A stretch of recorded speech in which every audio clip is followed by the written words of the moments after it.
Y ese es el tema, el gran tema del endeudamiento externo. ¿Para qué tú te endeudas y bajo qué condiciones tú tomas prestado en el resto del mundo? Y más aún, muchas veces también usted consigue, sobre todo cuando es una deuda soberana, mejor tasa de interés si se endeuda afuera. Y también si y además usted evita de que los ahorros, los fondos prestables que existen en el país, o sea, los ahorros que tiene el sistema financiero y que puede prestarse al sector privado, si por ejemplo el gobierno se endeuda más internamente, entonces compite con el sector privado, por entonces el uso mejor. del ahorro interno. Es un tema interesante, el del ahorro interno, ahorro externo, pero me gustaría compartir una participación más en la parte del comercio internacional. Recientemente ganó Premio Nobel de Economía Michael Porter, y lo ganó por un trabajo que hizo en comercio internacional, basándose en una teoría que le llaman, algunas de ellas la teoría del diamante, y es como dijéramos las estructuras internas que debe de amarrar un país para determinar cuáles son los factores que son más competitivos. Me gustaría compartir, me gustaría preguntarle qué sectores son los que usted entiende que en República Dominicana van a ser puntales en el 2011 para trazar la pauta del comercio internacional nuestro. Tremenda pregunta. Sí. Mire, quien tenga esa respuesta gana mucho dinero. Eso es lo primero. Y no sé si usted quiere ganar dinero. Pero, sin embargo, depende, o sea, porque muchas veces no es solamente lo que se ve, o sea, a veces en economía no es simplemente lo que se ve que está en el momento, sino lo que pudiera ser. Naturalmente hay muchos sectores que tienen perspectiva, o sea, el sector agrícola, sobre todo el sector agrario exportador, tiene potencial en este país. Y yo personalmente pienso que precisamente porque no estamos explotándolo, digamos, con toda la energía que pudiéramos explotarlo, por eso es que hay mucho potencial, porque hay mucho por donde puede hacer.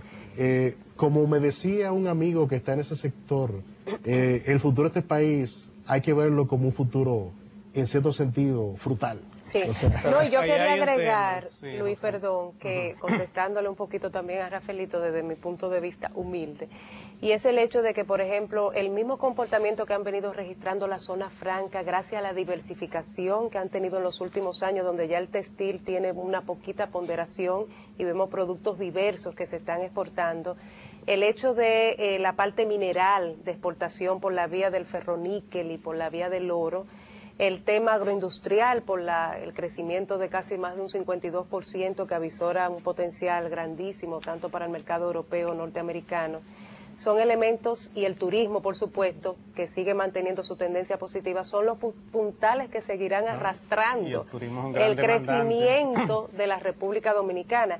Y hay que ver también el comportamiento, por ejemplo, en los últimos 2 años de manufactura, que si bien es cierto, vi en un comentario esta semana que si tú lo veas 10 años, una pérdida en cuanto a la participación del PIB, pero en los últimos 2 años, por el tema haitiano y por el tema de una situación, ha venido también teniendo un repunte, creciendo más de un 8%, de manera que yo pienso que República Dominicana tiene identificados sectores puntales, que si mejoramos las condiciones del entorno de negocios, el aspecto competitivo, siguiendo manteniendo elementos clave como la estabilidad macroeconómica, pues pueden seguir progresando para mantener y sustentar el crecimiento. La minería también. La minería, exacto. Yo le agregaría también que en el 2011 hay que mirar en potencia el crecimiento que se proyecta de Estados Unidos, que es nuestro principal socio comercial. Claro. Y eso va a la zona franca, impacta muchísimo. Estamos hablando de alrededor de un 4% de crecimiento de una economía como esa.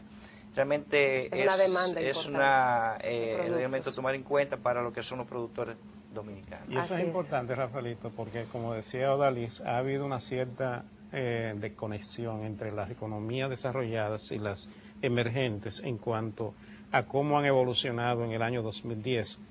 Las economías emergentes, sobre todo la de mayor población y mayor potencial de demanda, han crecido hacia adentro. Y la República Dominicana incluso también se soportó más en el crecimiento del mercado interno o en el potencial del mercado interno que en el potencial del mercado internacional.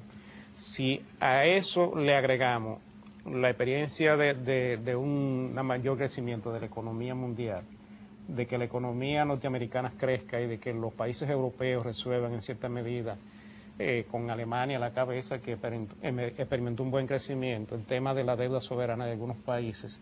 Entonces yo pienso que si ponemos sobre la mesa esos elementos y se lo agregamos al potencial que van a seguir desarrollando las economías emergentes, yo pienso que la economía mundial pudiera tener un buen desempeño en este año 2011 y en el futuro. Tenemos obviamente que tomar en consideración el impacto que eso puede tener en una variable tan importante como por ejemplo el precio del petróleo y el tema de las materias primas y la forma como esto podría afectar la demanda interna de los países importadores de estos productos. Pero todo eso yo creo que pudiera manejarse si las economías se ponen de acuerdo, si el tema de la oferta de petróleo también se ajusta a los requerimientos de la recuperación económica mundial, porque ya se está hablando de que si el petróleo sube por encima de los $100, entonces eso pudiera ser un entorpecimiento a la economía mundial, a su recuperación. Pero ahí podría entonces entrar lo que Rosana decía en un programa anterior, en el sentido de que eso puede ser un desafío que se pudiera convertir en una ventaja, porque entonces podríamos desarrollar lo que son la energía alternativa, que se hacen más viables en la medida en que el petróleo sube en los mercados internacionales. Aunque tomaría tiempo, ¿eh? Sí, vamos a una pausa y regresamos.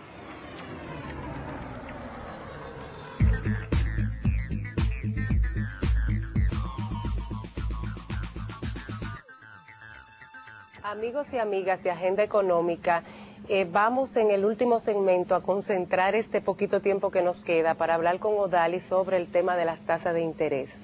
Queremos recordarle que a partir del año 1991 en la República Dominicana se liberalizaron las tasas de interés. O sea, pasamos de un esquema de tasas fijas que eran por resolución de Junta Monetaria a un tema que era por oferta y demanda en el sector bancario. O sea, están libres las tasas en República Dominicana, no las fija el Banco Central de la República Dominicana. El Banco Central, como hacedor de la política monetaria y siguiendo su objetivo central de control de inflación, tiene una tasa de política monetaria que marca la pauta a seguir al mercado y por lo que explicaba Odalis, el tema de hasta dónde podemos crecer sin afectar la inflación, pues va señalando el curso de esa acción de la política. Quisiéramos que tú, Odalis, explicara de la manera más llana posible cómo se da este comportamiento, esa alza de los 2 puntos porcentuales de la tasa activa, a qué responde, qué representa, qué moderación en el curso se tiene pensado para este tema. Vamos a hacer un poco de historia con respecto a esto. Como ustedes saben,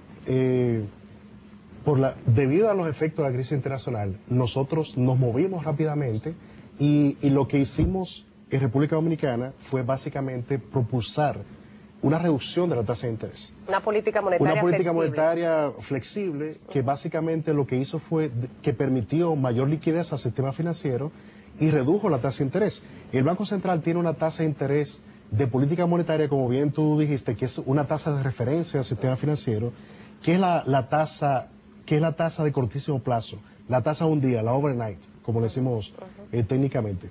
Entonces, básicamente lo que sucede, esta es la tasa que el banco paga a los depósitos, a los excedentes de liquidez de la banca comercial. Simplemente cuando los bancos reciben muchos depósitos, claro, los bancos reciben depósitos, estos depósitos recibe el público, paga una tasa de interés pasiva, los presta una tasa de interés activa, como le llaman, pero siempre queda como un excedente de liquidez. Una parte de esto va a las reservas del banco, que es lo que llamamos el caje legal, pero a veces queda todavía un poquito más, que es lo que los bancos depositan en el Banco Central. Y el Banco Central naturalmente recibe esa liquidez y paga una tasa de interés por esto. Esa es la tasa de interés de muy corto plazo, es la overnight. Y ahí, Odalis, para explicar, si esa tasa baja, bajan las tasas porque la banca entonces tiene más incentivo de prestar y el crédito se mueve. Si esa tasa sube un poquito, las tasas entonces reaccionan subiendo un poquito. Claro, ahora, ¿qué sucede? Como se proveyó mucha liquidez en la economía dominicana, como las tasas de interés bajaron mucho, entonces el crédito al sector privado creció mucho. Casi un 20%. En 2010.